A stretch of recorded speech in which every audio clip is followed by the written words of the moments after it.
What is this protest about? We're here to demand freedom and justice for Palestinian asylum seeker Abdel Karim Abu Habel, who's been tortured and imprisoned in Austria on the behest of Israel. Who is Abdel Karim Abu Habel? Abu Habel is from the Jabalia refugee camp in Gaza. At the age of 14, he was abducted by the Israeli occupation forces and tortured after they forced a false confession out of him for being a member of Hamas.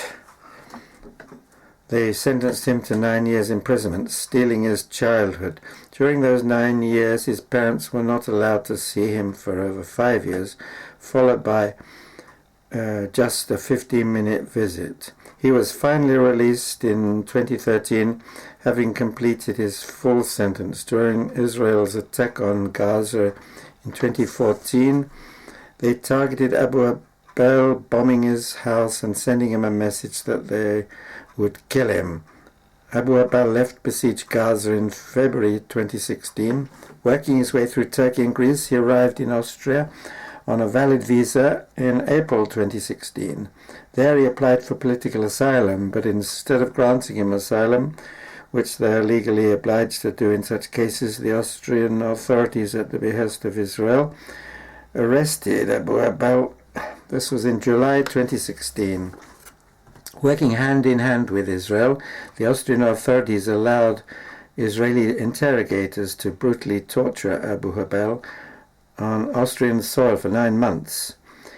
He described this torture in a message he managed to smuggle out, and it's pretty gruesome, so I'll just give you the last, how he concludes. He says, "I was taken to the hospital several times because of the harsh treatment during the interrogations."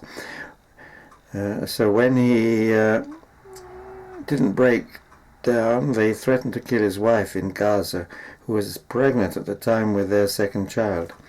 He was not allowed to contact his family and have a lawyer of his choice. In the end, they charged him again of being a member of Hamas. This is they regard as a crime, and for social media messages. On the 24th of July 2017, they sentenced Abu Habel to life imprisonment on practically the same charges he had already served 9 years for. So it's really a shameful mockery of Austria's justice system that it invites Israeli thugs to torture its most vulnerable resident for 9 months, and then, to appease the Israelis, it hands down a life sentence for a victim of their terror, for charges which he has already served his time for in an Israeli dungeon. From the age of 14, Abu Habel has spent most of his life in an Israeli dungeon. He has only seen 3 years of freedom, during which time Israel bombed his house trying to kill him. And now he is languishing in an Austrian prison for no crime at Israel's bidding. Demand Austria reassert its sovereignty by rejecting Israeli interference in its justice system. And free Abdel Karim Abu Habel. Thank you very much.